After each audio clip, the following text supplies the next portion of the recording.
poder voltar aqui à nossa casa na condição de orador. Um dos trabalhos que a gente faz com carinho, faz parte, a gente imagina, né, dos compromissos que a gente assume antes de nascer. Não quero dizer com isso que eu sou escolhido, não, nada disso, mas a gente assume um monte de compromissos. A gente é pai, é profissional, é chefe, é empregado, é dono da empresa, é um monte de síndico do prédio. Então, estamos aqui para cumprir o trabalho. Pedimos aos amigos espirituais que nos acompanhem,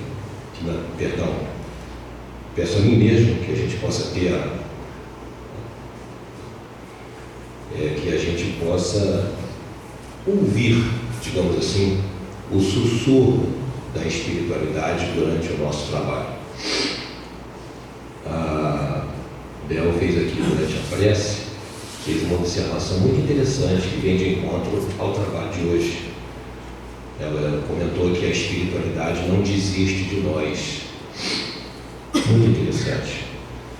Isso seria uma espécie de perdão. A espiritualidade realmente sempre nos perdoa, Deus perdoa eternamente. Isso é uma não desistência do projeto que somos nós. Cada um de nós aqui é um projeto de espírito, de ser humano, que tem um objetivo. Tem um objetivo que é inexorável. Não tem como fugir a esse objetivo, que é ser perfeito. E para ser perfeito, nós temos o apoio de uma legião. Cada um de nós tem muita gente viva, encarnada, gente desencarnada. Cada um de nós tem muitas entidades à nossa volta comprometidos com o nosso sucesso, com o nosso sucesso verdadeiro, sucesso espiritual. E nesse trabalho de hoje, nós vamos falar do perdão, que está no Evangelho segundo o Espiritismo, capítulo 10. Nós vamos falar de perdões coletivos, vamos falar de perdões individuais. Nós vamos escolher material em algumas leituras que a gente faz, alguns materiais, inclusive entre os materiais de consulta para construir aqui a palestra, tem um podcast com um pastor evangélico. Nós vamos falar aqui também de preto velho, porque quando a gente fala de perdão, o expoente máximo do perdão é o preto velho. Nós vamos falar também aqui uma curiosidade sobre um amigo de Albert Einstein, muito interessante, e vamos finalizar com uma figura muito conhecida e muito querida, acredito que de grande parte da humanidade, que é o Papa Francisco. Aliás, uma curiosidade, é a primeira vez que um Papa se chama Francisco, curioso, né? Porque a vibe do Francisco é uma vibe muito diferente do que foi a igreja ao longo da sua trajetória. Francisco era humildade, simplicidade, mas isso é assunto para um outro estudo. Só para me veio à mente uma curiosidade muito interessante do Francisco de Assis, né? Que foi quem inspirou o Papa a colocar seu nome.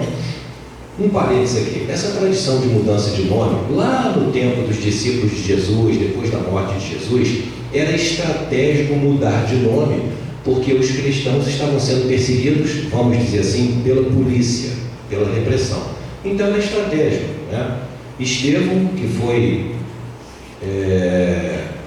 o primeiro mártir, o primeiro que foi morto, né, em nome do cristianismo, ele se chamava Gesiel. Então era uma questão até de segurança. E a Igreja Católica absorveu isso aí. Quando o sujeito se torna Papa, ele escolhe um nome, né? Ele agora está renovado, ele agora é divino, o emissário de Deus na Terra, muito bem.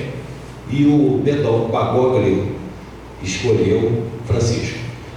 Francisco nasceu aqui no nosso planeta para reformar a Igreja Católica. Foi uma tentativa. Ele nasceu numa família muito rica, ele abriu mão dos seus bens materiais. E para resumir a história do que era a vibe de Francisco, ele foi até Roma, numa determinada ocasião, querendo ser recebido pelo Papa, porque ele tinha em mente criar uma ordem, como criou a dos franciscanos.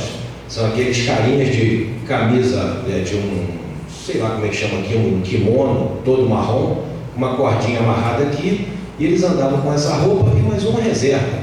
porque na sua simplicidade absoluta, você não pode ter só a roupa do corpo, é uma questão de higiene. Você usa a roupa, troca, bota para lavar. Então eles tinham duas mudas de roupa, uma no corpo e outra numa sacola.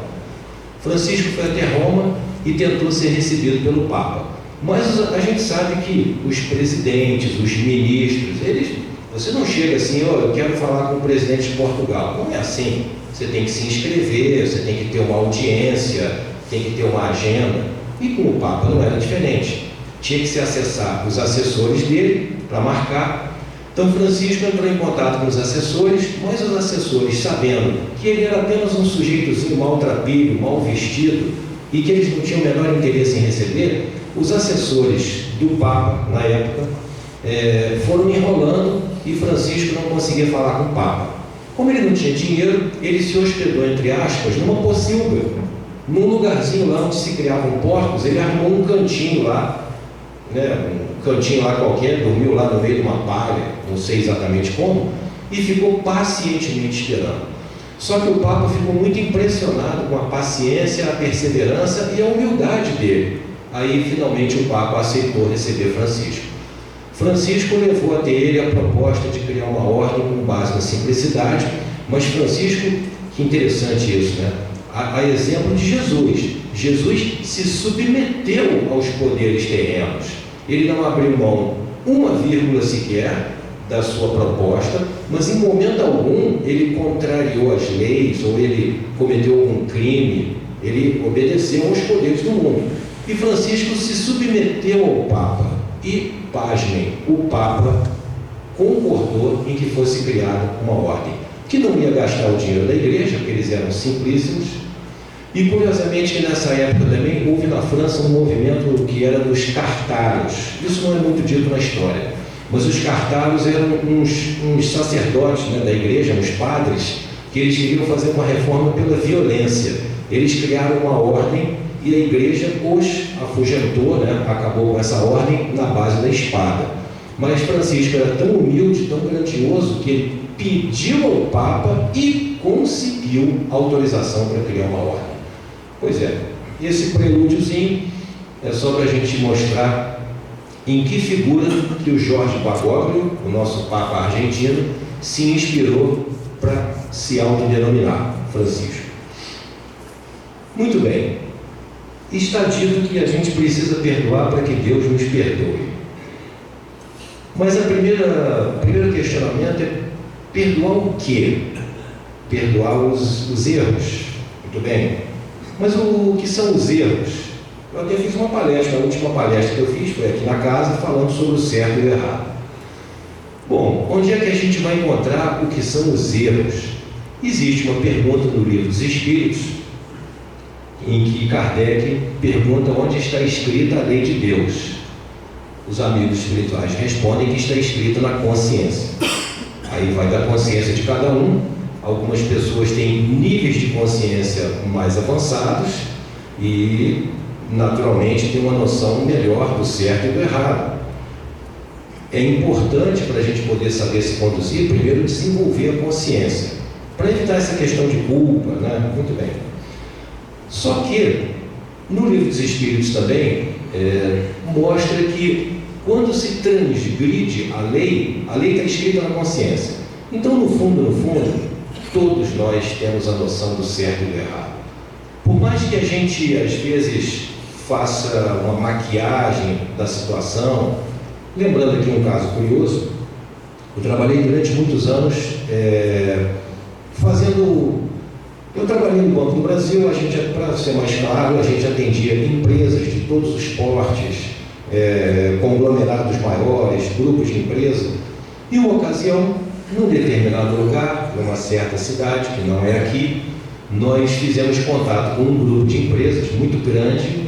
Era um pessoal muito ligado a uma determinada agremiação religiosa, não vou dizer qual, eles poderiam ser espíritas, poderiam ser católicos, evangélicos, budistas, isso não importa. E eles tiveram um problema muito sério com a Receita Federal. O chefe desse conglomerado tinha umas questões de sonegação e tal, e uma ocasião, a gente conversando com ele ele estava se justificando. Bom, acho que agora eu vou entregar qual era a religião dele, né? Ele estava conversando comigo e dizendo que, no fundo, todos nós somos pecadores. Gente, eu achei essa frase de uma infelicidade gigantesca. E ele tinha, na consciência dele, ele estava lá sonegando. Isso é outra questão, tá, gente? Ninguém está falando aqui.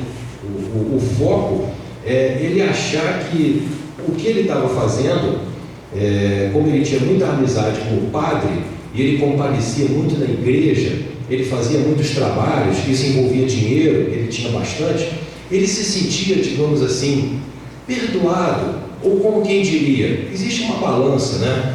Eu estou sonegando imposto de renda, tá, opa, tá aqui, né? Começou daqui, estou sonegando imposto de renda, opa, né? Ou de repente o cara xingou a própria mãe, aí não, só estou sonegando imposto de renda, mas eu estou frequentando a igreja, opa, eu estou colocando dinheiro nessa história, eu estou ajudando os pobres, acho que eu vou passar de ano. Interessante, era mais ou menos o que a gente percebia da conversa dele, era isso. Ou seja, todos nós somos pecadores. Cara, então, pô, se você acha que, sei lá, isso aí é pecado, que tal você não estou defendendo a palavra não, mas no linguajar do amigo, se você está achando que isso é pecado, que tal você não pecar, né? Sei lá, não é melhor não? Mas é engraçado que na consciência dele, e nós temos também um amigo, ou amigo, não faz diferença, para ficar... Não é importante identificar a pessoa, a questão é o milagre, não é o santo. Um amigo nosso que trabalhava com evangelização de crianças, mais uma vez, só que esse eu não vou entregar qual era a religião, esse dá para a gente não dizer. Poderia ser alguém que trabalha na evangelização numa casa espírita, poderia ser alguém do catecismo da igreja católica, poderia ser alguém da escola dominical lá da igreja evangélica. Era um casal, na verdade. E esse casal, uma das pessoas dava aula para crianças, dava aula de evangelização, e passou a vida toda assim, se sentindo, digamos, muito realizado em fazer esse trabalho, só que no final da vida, essa criatura teve câncer. Teve câncer e fez tratamento, fez cirurgia, fez uma série de procedimentos. Não deu certo, até que chegou no momento que essa pessoa relaxou, entendeu que teria que ir embora a qualquer momento. E era um casal, né? Uma das pessoas do casal teve câncer e a outra, digamos, a esposa teve câncer. E eu conversando com o marido, eu era muito amigo dos dois, o marido comentando comigo que ela tinha um sentimento assim, como quem diria, de ter sido traída. Porque, poxa, passou a vida inteira dando aula lá de evangelização e de repente Deus me manda um câncer. Poxa, não é justo, né? Sei lá, tinha que mandar para ele ali, ó, aquele cara ali, ó, que é pecador, faz isso, faz aquilo. Poxa, mas eu estou aqui dando aulinha para as crianças e tal. Então é engraçado esse conceito ainda que a gente tem da culpa, do merecimento, essa coisa da conquista no céu, né? Você, poxa, deu aula de catecismo, então você vai ganhar, sei lá, eu estou fazendo aqui uma palestra. A última que eu fiz tem meses. Então, eu não sei, de repente, para mim, pode ser, quem sabe, ter uma kitnet no céu reservada, né? Poxa, está fazendo palestra, né? Mas essa amiga, não, ela dava aula para crianças todas as semanas, todos os domingos. Poxa, eu acho que para ela tem que ser uma casa na praia, lá no céu, né? Acho que um merecimento maior do que eu. E, na verdade, não é isso. Nós estamos aqui, e vamos falar do perdão, nós estamos aqui nessa terra para amar. Então, que você use esse instrumento de dar aula para as crianças, que é um gesto de amor, sem dúvida alguma, não tem vocação para isso. Eu gosto de fazer palestra, já dei aulas aqui para a mocidade, galera mais velha. Eu acho que quem dá aula para criança, cara, eu acho que tem que ter um coração muito especial, um sentimento maternal. Eu acho uma coisa muito especial. Mas esse é um instrumento, não é para você ganhar uma kitnet no céu ou uma casa na praia, é para você ganhar amor dentro da sua alma, para você se desenvolver o seu afeto, a sua, sei lá, compaixão, o seu sentimento, sei lá, maternal. O objetivo de tudo isso aqui que a gente está vivendo, até esse papelzinho aqui que eu rabisquei, é amar. Mas a gente ainda tem essa consciência, com todo respeito à Igreja Católica, mas a gente ainda tem, muitos de nós vieram do catolicismo, A gente ainda tem muito essa coisa do céu e do inferno, do crime, do castigo. Existe a causa e a consequência. E aí, voltando à questão de você, onde está escrita a lei de Deus, na consciência, a coisa toda funciona em causa e consequência. Então, você comeu muito sal. Pode ter pressão alta, né? Eu acho que é mais ou menos assim, né? Ou então você, sei lá, comeu demais. Pode, sei lá, vai ter excesso de peso. Comeu de menos. Pode ter, né, complicações, pode ter inanição, pode não ter energia. Ou comeu errado. De repente não come nem muito, mas come errado. Tem que fazer um pouco de exercício físico, né? Ei, mas espera aí. Tem uma artista muito importante de um canal de TV muito grande no nosso país, que uma ocasião, lá pelos anos 80, 90, ela passava por problemas sérios, relacionamentos amorosos, uma coisa, acho que era isso. Que ela dizia que toda vez que ela estava deprimida, essa criatura mora numa casa imensa na Barra da Tijuca, uma verdadeira mansão, dessas feitas por arquitetos extraordinários, que tem academia de ginástica, né? Tem tudo que uma residência pode ter, a casa dessa criatura tem. E ela, numa ocasião, acabei de entregar que era uma mulher, ela disse que toda vez que ela ficava deprimida, ela ia malhar. Aí ficava malhando. Tudo bem, é uma válvula de escape, né? A gente sabe que gera endorfina, você fazer exercício físico dá prazer, legal. Mas era uma coisa que ela fazia para sair da depressão. Ela teve hérnia de disco. Deus castigou? Não, é só causa e consequência. Comeu sal demais, vai ter pressão alta. Não tem mais nada além disso. Fez exercício físico, que é bom para ter saúde, para você se movimentar, para envelhecimento também é bom, mas é na medida certa. Então essa é a questão, é causa e consequência. Não tem ninguém anotando num caderninho que você fez uma bobagem e perdeu ponto. Aí você deu aula para as criancinhas e ganhou ponto. E essa amiga nossa, ela teve essa questão. O marido falou para mim que era uma grande mágoa que ela tinha na vida, o fato dela ter dedicado grande parte da vida dela a educar as criancinhas e no final Deus manda uma coisa dessa para ela. Todos nós precisamos de perdão. Mas perdoar o quê? A gente precisa perdoar as ofensas, as dívidas. Existem graus diferentes de perdão. Você, sei, às vezes é simples. Desculpa. Perdoa, né? Fácil, né? Pois é, acho que não tem muita dificuldade, né? Você esbarrou, desculpe, perdão, né? Tudo bem.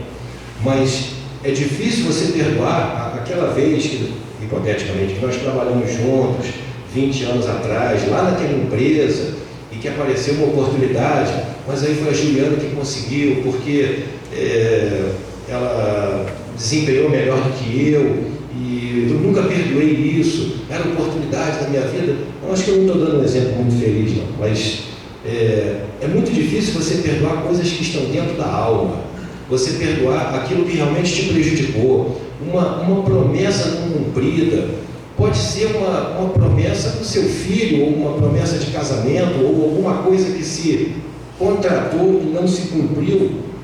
Só que nada é imperdoável. Tudo precisa ser perdoado. Precisamos ter o auto-perdão e precisamos perdoar também o nosso próximo. Isso não significa condescendência, tá? Eu tenho um amigo que trabalhou comigo muitos anos atrás, que ele era jovem, né? Tinha o carrinho dele, tinha, digamos assim, um desempenho afetivo muito animado, ele saía muito, tinha muitas namoradas, muito bem. Até que um belo dia, ele namorava uma menina, essa menina ficou grávida, ele se casou, eles tiveram um filho, e ele comentou comigo: cara, olha que interessante, eu não sabia que ter filho era tão legal, cara, depois que o filho dele nasceu. Eu não sabia que ter filho era tão legal. Se eu soubesse, teria assumido uns que eu tenho por aí. Eu falei, cara, que loucura. Uns, no plural, que eu tenho por aí, ele se referia, me parece que a Minas Gerais, que fez o outro, ele andava por lá, e parece que teve alguns filhos lá. Isso é uma coisa difícil de perdoar. Já imaginou você ter, né, nascer sem ter pai? Não estou nem me referindo à sociedade que cai em cima, né? É uma coisa assim, imoral, como é que pode uma mãe solteira? Mas é difícil para alguém perdoar que foi abandonado pelo pai, ou que o pai sequer se apresentou. E curioso que esse amigo, aí a questão do Deus castiga, esse amigo, passado um tempo, eu me reencontrei com a esposa dele, descobri que era ex-esposa, e ela também, eu tinha muita amizade com ela, mas eu não os via há muito tempo, né? Aí ela comentou comigo que esse amigo havia se separado dela e nunca mais viu o filho que eles tiveram juntos. Falei, cara, que loucura. Aí, numa situação dessas, é que a gente pode encontrar algum castigo, numa outra vida, um cara desse passa por alguma agrura nesse sentido, porque às vezes a pessoa insiste em repetir a quarta série. É o caso. Esse amigo teve alguns filhos por aí, não assumiu, e, gente, não é nenhuma censura, cara, não é papo careta aqui da gente estar falando mal do cara, olha como é que eu sou anjinho, olha como é que eu sou puro, eu assumi os filhos que eu tenho. Não, não é isso. Ele próprio demonstrava arrependimento com relação a isso. Teve alguns filhos por aí, não assumiu, e quando teve um no casamento, ficou feliz da vida. Pô, cara, aí vai e separa da mulher e não vê mais a criança, assim, tinha passado 10 anos, não viu o filho crescer. Quer dizer, o cara está repetindo a quarta série. Então, às vezes, em situações assim, não é que Deus castiga, que Deus pune, mas às vezes a gente é tão insistente no erro que a gente vai precisar passar por alguma situação para que isso possa gerar aprendizado. Não é aquela coisa do, o sujeito foi mal, ele matou, aí a gente vai abordar isso no caso aqui de um livro de André Luiz, aí o sujeito volta com uma cardiopatia no coração. Não é isso. Deus não está castigando. As consequências acontecem em função do não cumprimento das leis de Deus. O meu sal demais pode ter pressão alta. É mais ou menos assim. A questão do... interessante, ainda falando desse caso, né, do abandono paterno, né? Eu vi uma vez um caso sensacional. Esses casos que tem na televisão, que eles colocam a vida dos outros, né, faz aquela super exposição. Tinha um programa aí, não me lembro qual, que fazia uma coisa assim de procurar o pai do sujeito. Fulano que cresceu sem pai, aí esse programa ia lá, fazia uma grande investigação. Aí uma vez eu lembro de um caso de um rapaz muito humilde no interiorzão aí do nosso país, aí foram colocados frente a frente o rapaz e aquele que se supunha ser o pai dele. Cara, o que eu fiquei impressionado é que o pai olhava para o rapaz com um olhar de desconfiança. E o rapaz olhava para o pai sorrindo o tempo todo. Aí quando eles começam a conversar, o pai fala, não sei se você é meu filho mesmo. Aí o rapaz devolve para ele, olha meu pai, eu só quero que o senhor saiba o seguinte, eu procurei tanto pelo meu pai, e eu olhando para o senhor, eu estou te amando tanto que eu tenho certeza que você é meu pai. E depois vira e faz exame de DNA, aquela coisa toda. Mas o que eu achei interessante, cara, é que o rapaz, diante do pai dele, qual foi a postura dele? Pô, você traíra, minha mãe me criou sozinho, olha o aperto. E ela é gente assim mesmo, desfavorecida, toda aquela história que a gente conhece bem no nosso país de desigualdade. Mas interessante a atitude do rapaz de estar sentindo amor pelo pai que ele estava descobrindo naquele momento. E o amor que o rapaz demonstrou, no final desse pequeno encontro, fez os dois se abraçarem e eles passaram a ter relacionamento a partir daí. Então nós temos aqui, digamos assim, o perdão como solução. É o perdão que finaliza o problema. É o auto-perdão, que a gente também vai abordar, e o perdão que você concede ao outro. O perdão de verdade. Vamos falar agora de perdão coletivo. Vamos falar aqui rapidamente, só para contextualizar, perdão que os povos precisam conceder a outros povos. Vamos falar rapidamente aqui dos anos de 1800, quando os países europeus estavam se industrializando e singrando todos os mares, levando os seus produtos, e aconteceu que os países que saíram na frente foram Inglaterra, França, Bélgica, a Alemanha saiu por último, porque a Alemanha não era um país unificado. Era um monte de condados, um monte de países pequenos que não eram, todo mundo falava alemão, era uma chamada Confederação Germânica, mas não era um país. Então a Alemanha tem um sujeito chamado Otto von Bismarck. Para quem já viu aquele filme Afundem o Bismarck, ou quem já leu esse lema, é ele mesmo. O Bismarck teve uma sacada que para unificar os povos alemães teria que fazer guerra.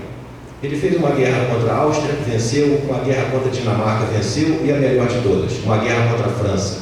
Em 1871, a Alemanha derrotou a França.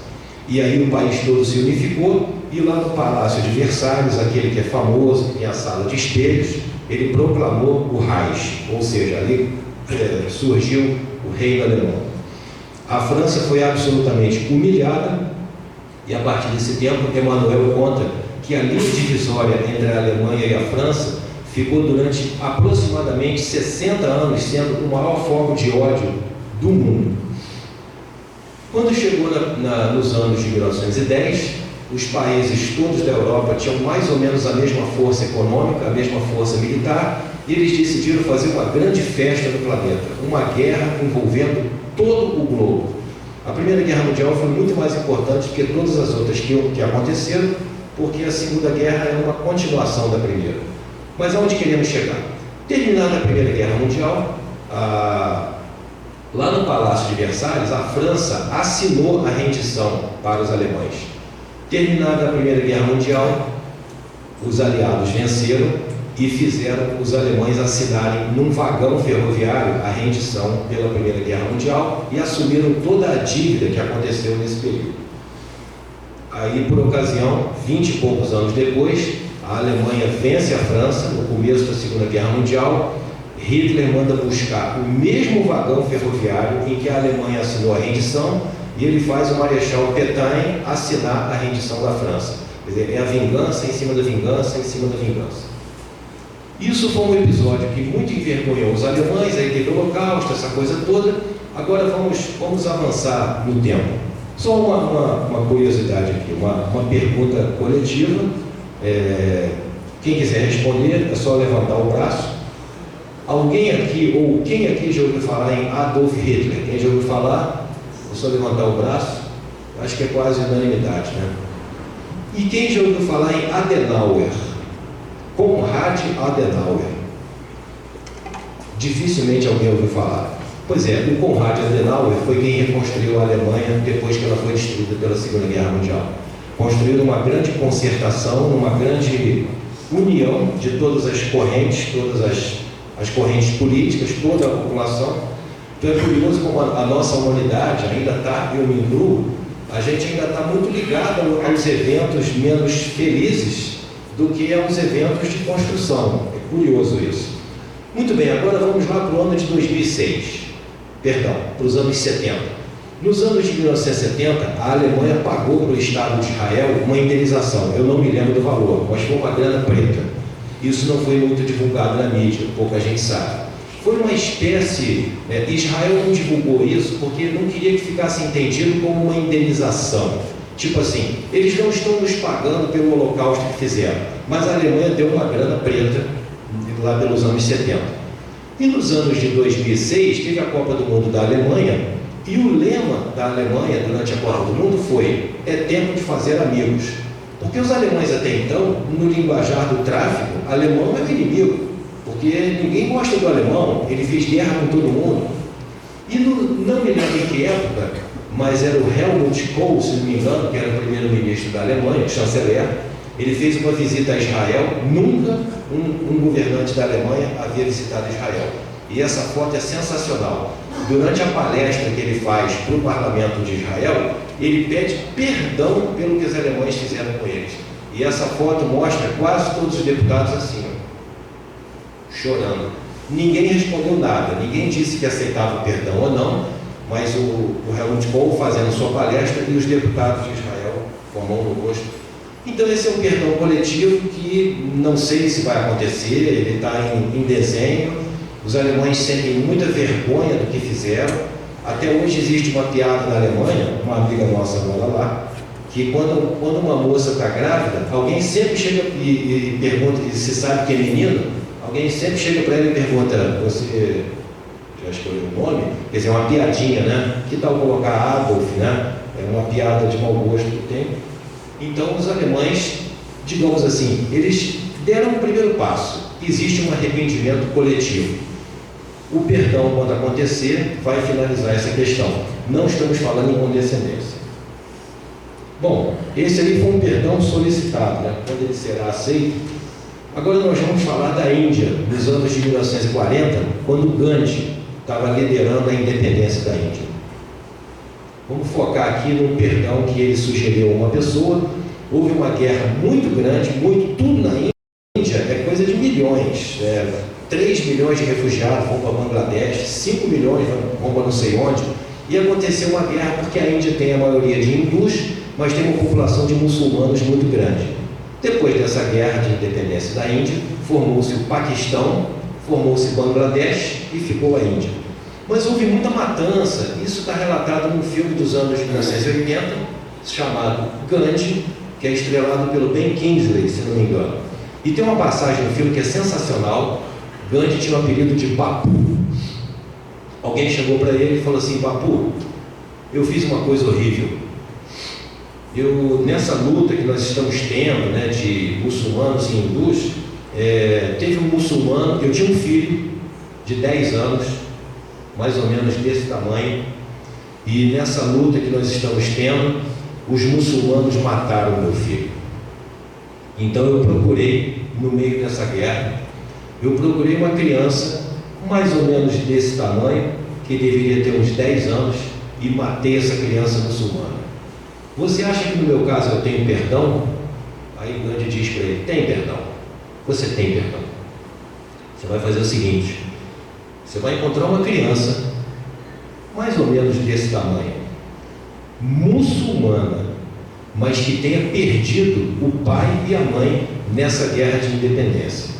Você vai pegar essa criança, vai levar para sua casa e vai criar como se fosse seu filho, mas você na sua fé hindu e ele de acordo com a fé muçulmana. Que coisa sensacional isso. É óbvio, né, gente? Eu acho que só Jesus Cristo seria capaz de fazer uma coisa dessa, mas o que Gandhi lançou foi, digamos assim, um primeiro momento. Cara, pelo menos tente conviver. Conviva, para você conceder o perdão a si próprio. Quem sabe você consegue desenvolver uma relação de harmonia, de amor, mas é um primeiro passo, é uma disciplina do convívio, da aceitação. Continue sendo hindu e eduque essa criança como se fosse muçulmano.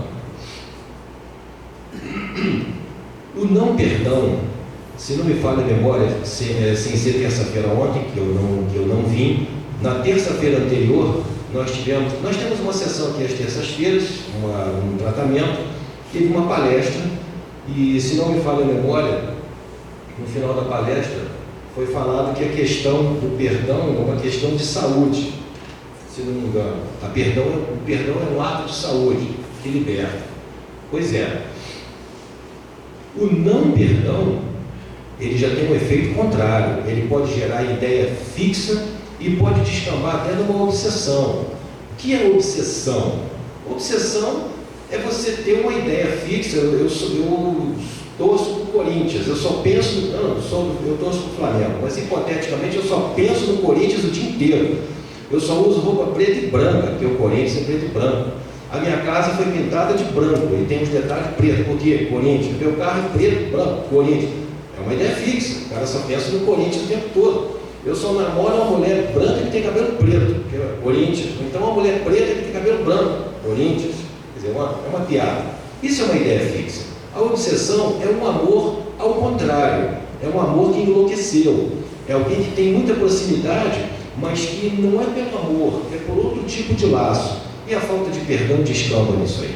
O nosso tema de hoje não não estamos falando de obsessão, mas o não perdão pode somatizar. A questão da autoculpa, isso pode somatizar, pode vir para o corpo físico. Eu tenho um amigo falecido, que Deus o tenha, trabalhou comigo, ele era bem mais jovem e tinha uma questão, era como se fosse meio irmão mais velho dele. Eu também tinha uma relação hierárquica com ele, e ele teve uma ocasião que ele era casado, se envolveu com uma moça, ele morava muito distante daqui, né, em outro estado, e carioca, malandrão, fazia sucesso, não era o cara mais bonito do mundo, mas muita atitude, muito malandrão, muito esperto, muito boa conversa. Um belo dia eu estou na minha casa, sei lá, 4 horas da manhã, me toca o telefone. Aí eu vou atender, o amigo estava chorando, falando que se envolveu, e ele casado, gostava da mulher, tinha uma amizade muito grande, tinha admiração por ela, pela história dela, porque eles não tinham filhos. E ele me conta que conheceu uma moça que trabalhava com ele, aí se encantou, porque ela é linda, é uma beleza, e eu passei a gostar dela, aí agora estava gostando de duas, porque eu não quero, né, largar minha companheira, mas aí eu estou gostando da outra. Eu falei, cara, só me diz uma coisa, como é que está a sua consciência? O que você está achando que é certo? Não, foi uma situação horrível, porque a minha esposa, eu contei tudo para ela, e o pior de tudo, ela perdoou. Ele falando comigo, cara, isso é muito humilhante, como é que pode? Ela perdoou. Aí eu me senti horrível. Eu falei, então, cara, eu acho que você já passou aí da primeira fase, né? A sua consciência agiu, você já definiu o que é certo e o que é errado, então agora faz uma escolha, cara, de acordo com a sua consciência. Mas eu comentei com ele, falei, cara, você não tem os problemas que a maioria das pessoas tem. Vocês não têm filho. A esposa dele era uma pessoa, um profissional muito bem sucedido, tinha um emprego assim muito bom, não importa onde, mas tinha uma situação financeira independente da dele. Falei, cara, se você se separar da sua mulher, ela não vai ter problema financeiro, ela é muito bonita, autoestima, vai ter, ainda brinquei com ele, não se preocupa não, vai ter uma fila de gente querendo casar com ela. Agora, você acha que é o certo ficar com as duas? Defina primeiro a sua consciência, lá no fundo da sua consciência você tem a resposta, não sou eu que vou dar. E a partir daí, faça uma atitude. Ele escolheu, né? Deixou a moça lá com quem ele teve um casinho, aí voltou a viver com a companheira. Não necessariamente, mas esse amigo teve um câncer devastador, um câncer muito raro, de cura, não importa qual o nome, mas é um tipo de câncer que é muito raro, e a indústria farmacêutica não tem interesse em desenvolver medicamento, porque pouca gente tem. Eu sei que meu pai teve câncer no intestino, tratou, câncer no intestino, seio, útero, tem muita incidência. A indústria química, que não está aí para fazer caridade para ninguém, desenvolve medicamentos. Meu pai fez tratamento, nem passou mal, passou assim tranquilamente, mas esse amigo teve um câncer raríssimo, não tem remédio e nem vai ter, e ele, por fim, passou o resto da vida pedindo perdão à esposa. Ele associava de alguma forma que isso seria um castigo. A gente não sabe, né? A verdade é que a nossa mente é poderosa, a nossa mente pode curar, e a nossa mente pode entrar numa dessa também. Então, a questão do perdão, a gente precisa se conceder o perdão, mas não é questão da condescendência. Eu derrubei aqui a borracha da Juliana, né, para criar aqui um teatrinho, mas digamos, estou com vontade de... a Juliana passou o dia inteiro aí me incomodando, vou jogar uma borrachinha nela aqui para... Tá bom, perdoa, tá? Aí eu vou novamente... Não, eu fiz alguma coisa que me incomodou, eu realizei que não é bom, então aí você para. Esse é o momento do perdão, não é da condescendência. Não é você ficar repetindo o erro, é como se estivesse repetindo a quarta série. Não é para você ficar repetindo aquilo que você acha que é errado. Você precisa se perdoar para, a partir daí, tomar uma atitude e mudar a sua forma vibracional. Muito bem. Vamos falar aqui do perdão com arrependimento. Existe um livro de André Luiz chamado Missionários da Luz.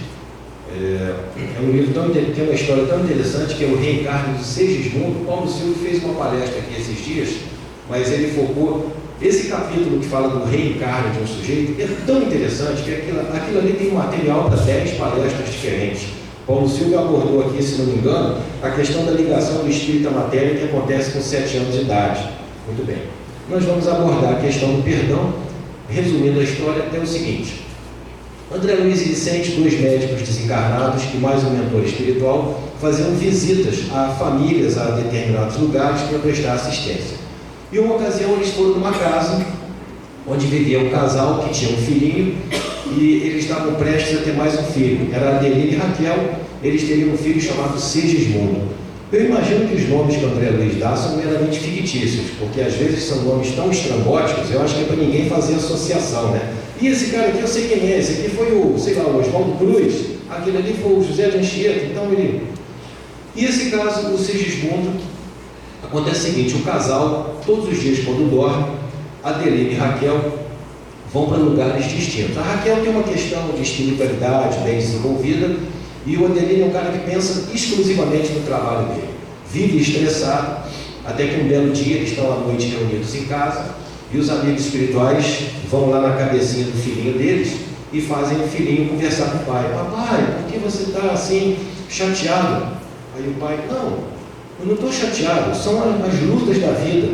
Ah, tá. Papai, você fica feliz nas lutas da vida? Aí o pai tomou um choque. Mais ou menos, às vezes sim, às vezes não. Ah, papai, hoje à noite, quando você voltar, vem junto comigo, vamos rezar juntos, eu vou mostrar para você como que a mamãe me ensinou a rezar. Isso tocou as fibras do pai.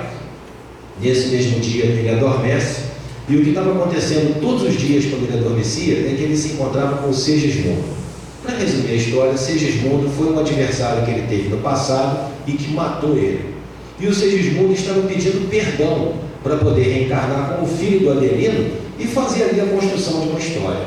Mas todos os dias, quando o Adelino dormia, o André Luiz conta que o Segismundo ficava sentadinho assim lá no fundo do quarto, e o Adelino saía do corpo assim, né, todo, assim, parece que todo atrapalhado, assim, todo desengonçado. E a Raquel saía assim, ó. A Raquel saía do corpo durante o sono e ia conversar com a avó dela. Ficava as duas lá num amor danado, numa conversa legal, e o Adelino saía todo troncho, e assim que ele dava de cara com o Segismundo, ele saía correndo querendo acordar.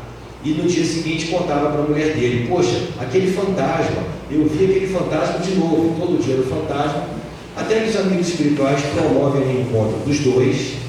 O Segismundo, estou resumindo a história é fabulosa. O Segismundo se aproxima de Adelino e fala com ele assim, com a mão tremendo, e fala com ele, cara, o que eu te fiz no passado, pô, me perdoa, cara, me perdoa, porque Deus vai saber te recompensar. Aí o Adelino, assim, sabe, com aquele medo danado, e os amigos espirituais jogando influxo magnético nele para dar coragem. O Adelino estica a mão, eles apertam a mão, se abraçam, e aí o mentor espiritual, eu não lembro o nome, vou falar aqui Alexandre, não me lembro, o Alexandre. Alexandre conta então, Herculano, lembrei, Herculano conta que nesse momento em que o Adelino concedeu o perdão a Segismundo, naquele momento estava pronto para acontecer a concepção. Porque as energias negativas, as vibrações, o Adelino não tinha perdoado Segismundo. As vibrações do Adelino de não perdão estavam impedindo a concepção. Eu não vou lembrar aqui o termo da biologia, mas cromatina, a cromatina não estava cromatinando, mais ou menos assim. Então eles tinham relações sexuais e a Raquel não engravidava, simples assim. Obviamente, gente, que as pessoas engravidam com diversos tipos de relação sexual, ok, até estupro, infelizmente, mas nesse caso específico, que era um processo de perdão, o Adelino precisava perdoar o Segismundo de coração, não apenas com um aperto de mão, para que a genética pudesse agir, para que pudesse acontecer a fecundação e o Segismundo ganhasse um corpo. Só para resumir a história, no momento da concessão do perdão, estava tudo preparado, os amigos espirituais se retiram, o casal tem o ato conjugal, entre aspas, com a sua privacidade respeitada, que é o que acontece em situações como essa, e os espíritos construtores vêm do espaço e trazem um projeto, cara, projeto, assim como tem aqui, ó, tem a luz, tem o palco, o microfone, tem a cadeira aqui de quem dirige a sessão. Teve um projeto aqui, né? Pois é, o corpo físico do Segismundo tem um projeto. Inclusive, Herculano mostra que ele vai ter uma cardiopatia, ele vai ter uma doença do coração, que vai se manifestar lá na frente, quando ele tiver uma determinada idade, e que vai trazer um aprendizado para ele. Não é vingança divina, porque eles tiveram um entreveiro aí no passado, alguma coisa a ver com o coração. Mas interessante, a concessão do perdão é que fez a virada. E aí, gente, por favor, não é para ninguém pensar, chegar em casa e olhar para o filho assim, pô, cara, esse aí foi um cara que me deu um cascudo no passado. Não é assim, né? A gente sabe que tem 1 milhão de tipos de relacionamento. tem amizades profundas, tem pessoas que nascem juntas há muitas vidas. Agora tem sim, tem um cara lá que deu um cascudo lá no sujeito e agora nós vamos ter que reescrever uma história. Não é preciso dar um cascudo nele de volta, mas é preciso ter paciência.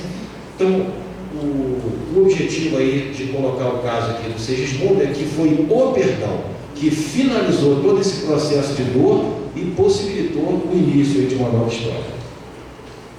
E para terminar o nosso trabalho de hoje, nós vamos falar aqui de duas criaturas muito interessantes, uma criatura da ciência e uma criatura da espiritualidade. A criatura da ciência é um sujeito chamado Bertrand Russell. Ele era matemático, lá nos anos 40, amigo pessoal de Albert Einstein. Ele tinha tanta importância que ele era um dos conselheiros da rainha da Inglaterra. Perdão, nessa época era o rei, né? Era o rei George VI. Todos os dirigentes, né, os presidentes, eles têm seus conselheiros, ele era um desses. Lord Bertrand Russell disse que ele era um ativista muito importante contra a utilização da energia nuclear com fins bélicos, né? Ele disse, tem um vídeo muito legal dele, um velhinho já, cabelinho branco assim, muito velhinho, magrinho, em que ele fala que um conselho que ele poderia dar para a posteridade, o repórter pergunta, que conselho o senhor daria para as gerações futuras? Aí ele diz o seguinte, um conselho moral. Ele dá um conselho intelectual também, mas vamos nos concentrar no conselho moral. O ódio é tolo e o amor é sábio. Nós vamos precisar conviver com todas as pessoas. Quanto melhor o convívio, melhor vai ser a vida que a humanidade vai ter. Mesmo que você não concorde absolutamente com uma palavra do pensamento do seu vizinho, você precisa conviver. Então, nós estamos falando aqui do perdão, como disse Gandhi lá atrás, quando ele falou para o cara, pega uma criança, mais ou menos desse tamanho, de 10 anos, eu imagino que esse cara não pegou uma criança, levou para casa e morreu de amor, mas é uma primeira tentativa, é o convívio. Então, pare de agredir, mude a sua forma, tente um convívio e com um exercício, poxa, até que a criança é bonitinha, pô, que gracinha, está aprendendo a falar, você vai acabar conseguindo desenvolver o amor. E para terminar, nós vamos falar do Papa Francisco. Este ano de 2025, o Papa está concedendo indulgência, lembrei. Jubileu, lembrei. Existe um movimento na Igreja Católica a cada 25 anos que é mais ou menos assim, o perdão geral. O Papa está propondo a todos os fiéis que recebam o perdão de tudo. Mas olha que interessante, as condições, isso não é condescendência, as condições que o Papa coloca para que os fiéis recebam um perdão geral, mas esse perdão ele vai ser concedido agora e parece que o fiel, depois da morte, é que ele vai ser agraciado. Eu não sei metafisicamente como é que funciona isso, mas primeiro, o sujeito tem que se arrepender. Esse é o primeiro passo. Se arrepender e confessar. É como se o sujeito chegasse para o espelho e dissesse, olha, realmente eu fiz isso e isso, mas eu estou arrependido, eu estou pronto a não fazer isso novamente. Aí, como condição para receber o perdão, o fiel tem que ir a um local sagrado, visitar um lugar sagrado e rezar de forma piedosa e tem que realizar obras de caridade e de penitência. Fabuloso, né? Então, gente, esse era o recado que a gente gostaria de transmitir. Deus perdoa sempre, infinitamente, isso não é condescendência. Nós precisamos perdoar 70 vezes, 7 vezes, a nós e aos outros, mas isso não é condescendência. Como disse o Papa, é primeiro uma confissão, digamos assim, assumir, não realmente eu fiz isso. Assumir, se arrepender e buscar fazer coisas piedosas, caridosas, positivas. E para finalizar o nosso trabalho, uma grande inspiração para o nosso perdão é o Preto Velho, da nossa querida Umbanda, que eu acho que ninguém resiste a uma boa conversa com o Preto Velho, porque ele é o perdão em pessoa. Foram pessoas trazidas do seu continente para o nosso país para fazer trabalhos forçados e que são amorosos com a Umbanda. são amorosos, piedosos, carinhosos. Eu acho particularmente o Preto Velho uma grande inspiração para que a gente perdoe. Muito obrigado mais uma vez à nossa casa querida pela oportunidade de fazer o trabalho. Vamos continuar aí. Muito obrigado.